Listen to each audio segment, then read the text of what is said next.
तो number 2 heading से लिखो जी, बड़ा बड़ा, नॉन टैरिफ मेजर्स। पहले टैरिफ वाले तो खत्म हो गए, अब है नॉन टैरिफ मेजर्स। इनको बोल देते हैं NTM, नॉन टैरिफ मेजर्स। चलो तो पहले कहानी लिख लेते हैं, फिर उसके बाद आपके पास आएंगे।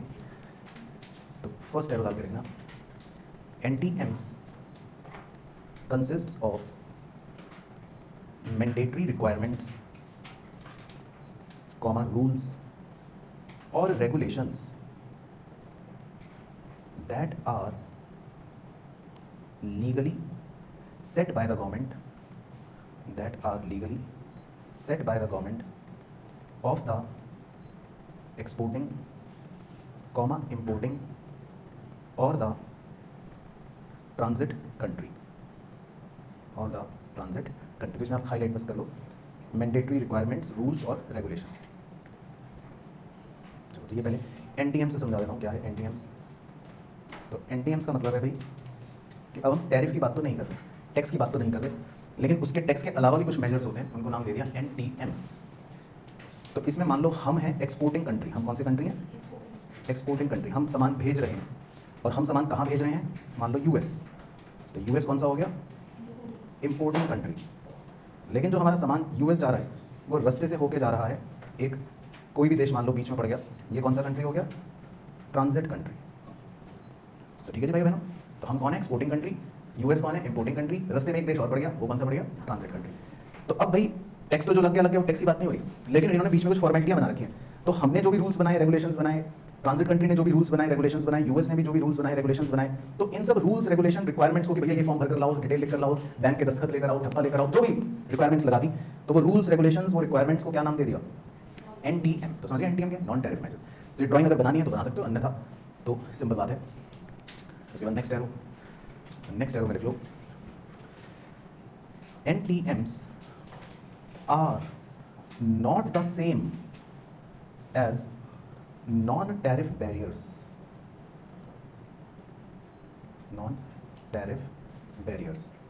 यानी ब्रैकेट में लिख लो ऐसे इक्वेशन के लिए कि NTM is not equal to NTB। तो कुछ बच्चे नॉन टैरिफ मेजर्स को नॉन टैरिफ बैरियर भी समझ लेते हैं, तो जो बिल्कुल गलत होगा। कि कुछ बच्चे नॉन टैरिफ मेजर्स को नॉन टैरिफ बैरियर कह देते हैं, समझ लेते हैं तो गलत होगा। तो नॉन टैरिफ मेजर अलग बात है, नॉन टैरिफ बैरियर अलग बात है। तो बच्चा पूछता है क्या अलग बात है, तो वो भी एक चित्रकारी से समझा देता हूँ, तो ईजी है। तो ये बड़ा गोला जो है ये है NTM। तो बड़ा गोला क्या है? NTM। इस बड़े गोले के अंदर एक छोटा गोला जो है ये क्या है? NTB। तो समझ आ गया? तो इसका मतलब है NTB is subset of NTM। Sir क्या कह रहे हो ये? इसका मतलब है, मतलब ये मैथमेटिक्स की भाषा लिख दी कि NTB जो है वो एक छोटी चीज़ है, वो एक नैरो बात है, लेकिन NTM जो है वो एक वाइडर बात है। तो NTM अलग चीज़ है, NTB तो उसका एक पार्ट है, ऐसा मतलब। ठीक है, तो ये आप बना सकते हो अपने समझने के लिए। ये MCQ में पूछ लेता है ट्रू फॉल्स में कि भाई NTB is the subset of NTM, तो ट्रू, और उल्टा दे देगा NTM is the subset of NTB, तो फॉल्स। मतलब NTB जो है वो छोटी चीज़ है, NTM जो है वो वाइडर चीज़ है। अब इसमें कितने टाइप्स है जी? दो, तो वो लिखते हैं नेक्स्ट एरो में 2 टाइप्स, तो डैश डाल लेते हैं। तो पहले कौन से हैं? नंबर 1 टेक्निकल मेजर्स, तो इसको ग्रीन कलर कर रहा हूँ। तो टेक्निकल मेजर्स, ठीक है, नंबर 1। तो टेक्निकल मेजर्स कितने टाइप के बताए थे आपको? 2 टाइप के, तो पहले वो दोनों लिख लेते हैं। तो ए का नाम है जी sanitary and phyto, PHYTO, sanitary, इसको बोलते हैं SPS, sanitary and phyto sanitary measures, SPS। तो ये आप लिख लो डैश, बहुत ही छोटी सी मीनिंग है। टू प्रोटेक्ट ह्यूमन, एनिमल और plant life from risks arising from pests, toxins, contaminants, etc. and to protect biodiversity। तो इसमें आप कीवर्ड हाईलाइट कर लेना, प्रोटेक्ट बायोडाइवर्सिटी। चलो तो इसका एक छोटा सा एग्जांपल लिख लेते हैं, उससे आप समझ जाओगे। Prohibition of poultry prohibition of poultry from countries affected by flu. तो ये आपने न्यूज़ में सुना भी होगा।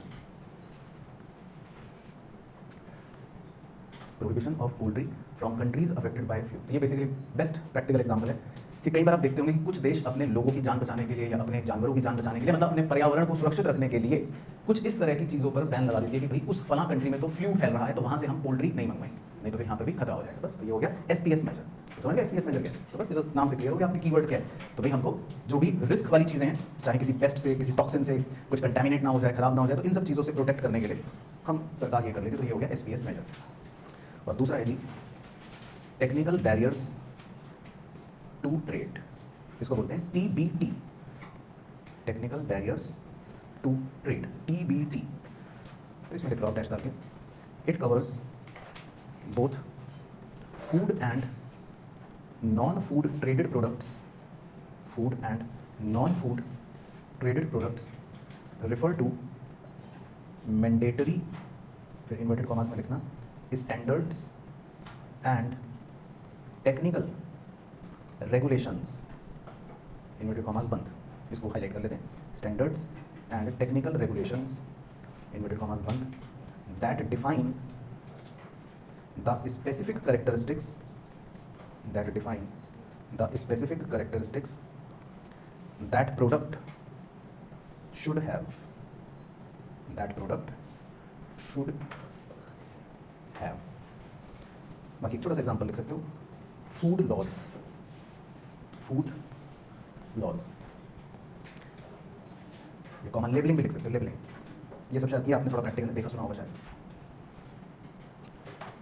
तो technical barriers to trade TBT जो है, ये बेसिकली होते हैं कुछ मैंडेटरी रिक्वायरमेंट्स होती हैं किस चीज़ को लेकर कि भाई आप जो भी प्रोडक्ट मंगवा रहे हो, चाहे खाने का हो चाहे नॉन खाने का हो, किसी कुछ भी, तो उसके स्पेसिफिक कैरेक्टरिस्टिक्स आपको बताने पड़ते हैं, उसके स्पेसिफिक कैरेक्टरिस्टिक्स आपको बताने पड़ते हैं। तो आप देखते होंगे, मैंने फूड लॉज और लेबलिंग इसलिए लिखा है कि आप देखते होंगे बहुत सी चीज़ें ऐसी होती हैं कई बार, उसके बारे में सारी डिटेल्स बतानी जरूरी होती है। ये एक रिक्वायरमेंट लगा रखी है कि भाई इसमें कितनी मात्रा में क्या है, कितनी मात्रा में क्या है, कितनी मात्रा में क्या है, क्या है, सब कुछ बताओ बस। तो ये एक टेक्निकल बैरियर है। तो कुछ लोग इसको देखकर सोचते हैं यार कौन भरेगा ये सब डिटेल, या कुछ प्रोडक्ट्स में नहीं छपा हुआ होता तो फिर वो इंपोर्ट नहीं हो पाएंगे। तो अगर आपको इंपोर्ट करने हैं ऐसे प्रोडक्ट या बेचना है ऐसा सामान, तो मतलब आपको ये ध्यान रखना पड़ेगा। तो इसको बोल देते हैं TBT। तो ये मैंडेटरी रिक्वायरमेंट्स होती है कि आपके प्रोडक्ट के स्पेशल कैरेक्टरिस्टिक्स जो हैं वो मेंशन होने चाहिए। तो क्लियर हो गया, तो सिंपल हो गए दोनों। तो ये तो हो गए जी टेक्निकल मेजर्स नंबर 1। अब ग्रीन कलर में चलते हैं, दूसरा नंबर 2। दूसरे कौन से थे? Non technical measures, non technical measures, green colour. तो भाई नॉन टेक्निकल मेजर्स जो हैं वो लिख लेते हैं, तो छोटे छोटे हैं लेकिन पहले इसका एक बेसिक छोटी सी डेफिनेशन लिख लो डैश डाल के। It relates to trade requirements like shipping requirements, comma, custom formalities, comma, trade rules, comma, taxation policies, etc. Non technical measures का मतलब ये सब अलग अलग कुछ रिक्वायरमेंट्स आ गई शिपिंग को लेकर, कस्टम की कई बार फॉर्मेलिटीज़ होती हैं कि आप एयरपोर्ट से उतरे तुरंत सफ़ेद यूनिफॉर्म में 2 लोग आपको पकड़ के लेकर के दिखाओ बस्ते में क्या है आपके, सारी डिटेल भरो। तो मतलब इस तरह से बहुत सारी रिक्वायरमेंट्स होती हैं, ट्रेड रूल्स होते हैं, टैक्सेशन पॉलिसी, कुछ भी मतलब हो सकते हैं रिक्वायरमेंट्स। तो वो सब हो गए नॉन टेक्निकल मेजर्स। और आप इनको एक कर्ली ब्रैकेट में कवर करके ये भी मेंशन कर लो कि इनको जनरली 3 तरह से कैटेगराइज भी किया जाता है generally in non technical measures को। एक होते हैं हार्ड मेजर्स, एक होते हैं थ्रेट मेजर्स, और बाकी जो बच गए वो सब तो अदर मेजर्स हैं। तो अदर से तो मुझे मतलब नहीं है, वो तो जो बच गए वो सब अदर है, लेकिन जनरली 3 तरह से इनको कैटेगराइज भी किया जाता है, कर सकते हैं hard measures, threat measures, other measures. तो हार्ड मेजर्स के ब्रैकेट में लिख लो कि भाई इसमें क्या होता है, price and quantity control, price and quantity control, इसमें फोकस एरिया हो गया प्राइस और क्वांटिटी पर नियंत्रण। थ्रेट मेजर्स में आप लिख लो एंटी डंपिंग एंड सेफगार्ड्स। तो इसमें हो गए मतलब कि अगर हमें दुश्मन से खतरा है, थ्रेट मेजर्स, क्योंकि दुश्मन कोई चाल चल रहा है तो हमें अपने आप को बचाने के लिए कुछ मेजर्स लेने हैं, तो anti dumping and safeguard measures, तो इनका नाम हो गया थ्रेट मेजर्स। और बाकी अदर मेजर्स तो अदर मेजर नहीं है, जो भी बच गए वो अदर मेजर्स हैं। तो वैसे टोटल कुल मिलाकर कितने टाइप्स हैं इसके अंदर? 13 टाइप्स है ना। तो छोटे छोटे तो वो लिखते हैं नंबर 1 डाल के। चलो 13 प्रकार हैं। तो नंबर 1 का नाम है जी इम्पोर्ट कोटाज। तो इसमें 13 टर्म्स पढ़नी है आपको। पहली टर्म है इम्पोर्ट कोटाज। चलो तो पहले आपको अपने आप तुक्का मारना है टर्म को पढ़ के कि इसमें क्या लिखवाऊंगा। इंपोर्ट करते समय क्वांटिटेटिव रिस्ट्रिक्शन फिक्स हो गई, तो नाम हो गया इंपोर्ट कोटा। तो समझ गए अपने आप ही, तो ये लिखेंगे, तो जो अपने आप समझ जाओगे तो वो आसान हो जाएगा। तो इसमें लिख लो import quota is a direct restriction which specifies that only a certain physical amount of the good will be allowed into the country during a given period of time, bracket में लिख लेना जनरली 1 ईयर। तो ये तो खैर आपको पता ही था, तो अच्छी बात हो गई। इंपोर्ट कोटा कि भाई इंपोर्ट जो है उसकी प्रथम भाई डेफिनेशन नहीं थी, इसलिए नहीं लिख भाई, तो डोंट वरी।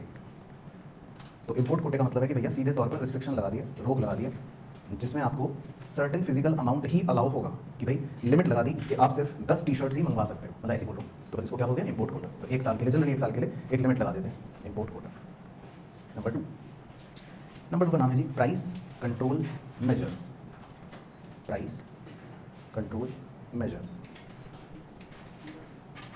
तो इसमें आप लिख लो डैश डाल के स्टेप्स टेकन टू कंट्रोल और influence the prices of imported goods. Steps taken to control और influence the prices of imported goods in order to support the domestic prices of certain products। तो इसमें आप steps taken को highlight कर लेना। तो ये तो नाम से भी क्लियर है, प्राइस कंट्रोल मेजर। उसका एक एग्जांपल भी लिख लो भारत के नजरिए से कि भाई minimum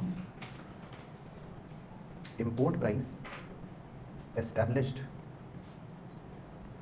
for sulphur, minimum import price established for sulphur. तो ये भी एक प्रैक्टिकल कहानी है। तो देखो जी, तो भाई एक किसी देश से सल्फर आ रहा था, ठीक है, किसी देश से सल्फर आ रहा था हमारे देश में। अब वहाँ पे मान लो बहुत सस्ता था, 40 रुपये का, ऐसे बोल रहा हूँ। तो अब सरकार ने मतलब ये कह दिया कि भाई देखो ये तो अगर 40 रुपये में, इंडिया में भी 40 रुपये का अगर आ गया, या 40 रुपये का अगर ये बिकेगा 40 का, तो ये तो बहुत लो प्राइस है, जबकि डोमेस्टिक प्रोड्यूसर तो सल्फर 100 रुपये का बेच रहे हैं। तो ऐसे तो फिर सारे लोग बाहर का सल्फर खरीदना शुरू कर देंगे। तो सरकार ने एक रूल ही बना दिया सल्फर के लिए कि भैया मिनिमम प्राइस जो तय कर रहे हैं ना अब हम, यानी कि मिनिमम इंपोर्ट प्राइस रूल ही बना दिया। तो इसलिए इसका नाम क्या पड़ गया, प्राइस कंट्रोल मेजर। तो इसमें सरकार कुछ ऐसे स्टेप्स उठाती है ताकि वो इंपोर्टेड गुड्स के प्राइस को मतलब कंट्रोल कर सके या इन्फ्लुएंस कर सके in order to support domestic prices. तो सरकार ने फिर ये रूल ही बना दिया कि भैया सल्फर जब आएगा ना इंडिया में, वो कम से कम मिनिमम उसका इंपोर्ट प्राइस कितना लिया जाएगा, 100, ताकि डोमेस्टिक प्राइसेस जो चल रहे हैं सल्फर के वो हैम्पर ना हो। तो समझिए, तो इसको बोल दिया प्राइस कंट्रोल मेजर, कि प्राइस को कंट्रोल कर लिया सरकार ने कि भाई सल्फर बाहर से जो आ रहा है उसके प्राइस को हम कंट्रोल करेंगे और मिनिमम 100 रुपये रख लेंगे। तो क्लियर हो गया, तो प्राइस कंट्रोल मेजर। तो बस इसमें तो कीवर्ड यही है कि भाई स्टेप्स लेती है सरकार प्राइस को कंट्रोल करने के लिए। उसके बाद जी नंबर 3 का नाम है non automatic licensing and prohibitions. Non automatic licensing and prohibitions, तो इसमें आप लिख लो पहले डैश डाल के, these measures are normally aimed at limiting the quantity of goods, aimed at limiting the quantity of goods that can be imported, comma, regardless of whether they originate from different sources or from one particular supplier. Whether they originate from different sources or from one particular supplier. Full stop. For example, textile may be allowed only on discretionary license. Textiles may be allowed only on discretionary license by the importing countries.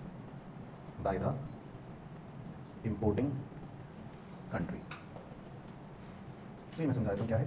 इसको बोलते हैं non automatic licensing and prohibition. तो इसमें आप keyword highlight कर लो, discretionary licence, जो example में लिखा है तो ये, बाकी इसका मतलब आपको समझा देता हूँ।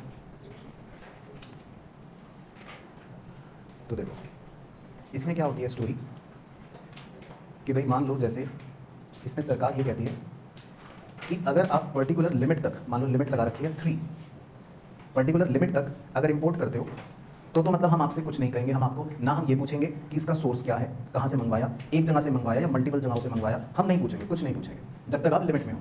लेकिन अगर मान लो हमें लगता है कि आप लिमिट क्रॉस कर रहे हो तो फिर हम आपसे कहेंगे कि भैया लाइसेंस लेना पड़ेगा, लाइसेंस हमसे मांगना पड़ेगा। अगर हम लाइसेंस देंगे तब आप एक्स्ट्रा मंगवा पाओगे, हम लाइसेंस नहीं देंगे तो फिर एक्स्ट्रा नहीं मंगवा पाओगे। तो ये लाइसेंसिंग वर्ड सुन के दगदग होने लगती है, क्योंकि आपको भी अगर कहा जाएगा भाई कोई भी सामान अगर मंगवाना है तो जाओ सरकार से लिखित में परमिशन लेकर आओ, तो ये सुनते ही आपके भी रोंगटे खड़े हो जाएंगे कि यार छोड़ो भाई, कौन लाइन में लगेगा, कौन फॉर्म भरेगा, कौन सरकार से लिखित परमिशन लेगा, 100 टेंशन होंगी।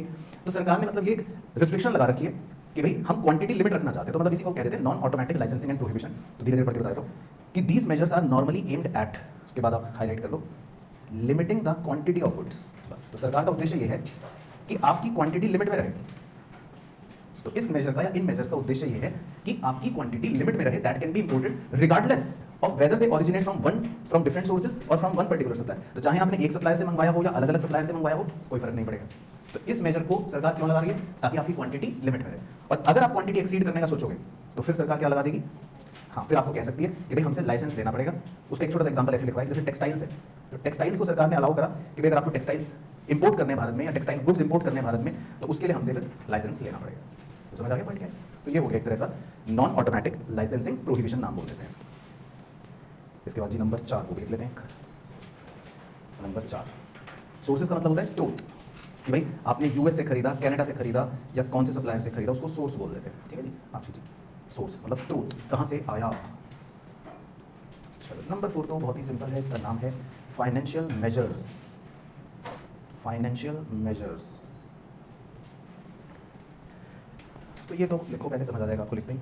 इसमें लिखना the objective of these measures, the objective of these measures is to increase the import costs by regulating the access to and cost of foreign exchange for imports and to define the terms of payments. तो the objective of these measures is to increase the import cost.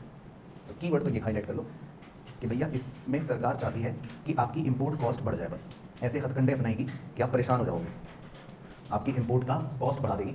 जैसे अब access regulate करके, foreign exchange की cost को regulate करके, या terms of payment को मतलब डिफाइन करके, वो ऐसे एक एग्जांपल दे देता हूँ, तो आप अंडरलाइन कर लो, regulating the access to, cost of foreign exchange या टर्म्स ऑफ पेमेंट।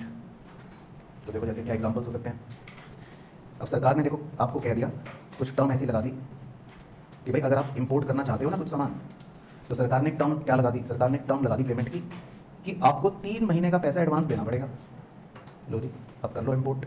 अब ये सुन के क्या होगा? आप निराश हो जाओगे कि भाई मैं तो इंपोर्ट करना चाहता हूँ, लेकिन सरकार कह रही है या रूल्स ऐसे बन गए हैं कि मुझे कितने महीने का पैसा एडवांस देना पड़ेगा? 3 महीने का। तो ये भी एक टैक्टिक्स हो गई। या सरकार ने कहा कि भाई आपको डॉलर में पेमेंट करनी है ना, जब इंपोर्ट करोगे तो डॉलर में पे करना है, तो सरकार ने कह दिया कि पेमेंट करोगे तो $90 का लोगे तुम, और वैसे बाजार में कितने का? 80 का मान लो।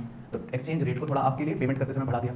तो ये सब हथकंडे सरकार कर रही है या रूल्स में क्यों कर रही है? ताकि आपकी इंपोर्ट की कॉस्ट क्या हो जाए? बढ़ जाए। या कुछ और भी कर सकती है सरकार, कह सकती है अगर इंपोर्ट करना चाहते हो ना तो एक फॉर्म भरना पड़ेगा, इसमें सारी डिटेल्स लिख कर दो। तो आप फटाफट जब गए सर्च करने फॉर्म, तो फॉर्म की कॉस्ट थी 5000 रुपये। तो आपको अगर इंपोर्ट का एक्सेस चाहिए तो फॉर्म भरो, और फॉर्म कितने का है? 5000। तो मतलब ये सब टेक्टिक्स से सरकार आपकी इंपोर्ट की कॉस्ट को क्या करना चाह रही है? बढ़ाना चाह रही है। तो इसीलिए इनको नाम दे दिया फाइनेंशियल मेजर्स। तो बस आप इसमें कीवर्ड मार्क करके रखना कि फाइनेंशियल मेजर्स का मतलब है ऐसे हथकंडे जिससे आपकी इंपोर्ट कॉस्ट बढ़ जाए किसी भी तरह से, चाहे टर्म्स ऑफ पेमेंट को चेंज कर दिया, या एक्सचेंज रेट के साथ खिलवाड़ कर दिया, या कुछ रेगुलेशंस बढ़ा दी, तो इनको बोल दिया बेसिकली फाइनेंशियल मेजर्स। तो क्लियर हो गया वाला भी financial measures?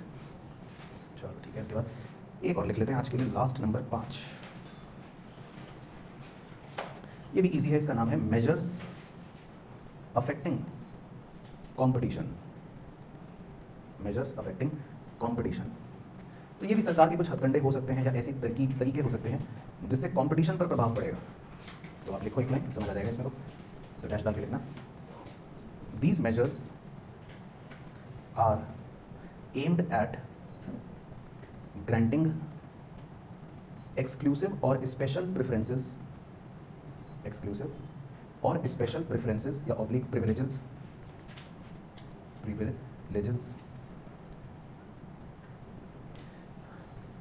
To one or few limited group of economic operators,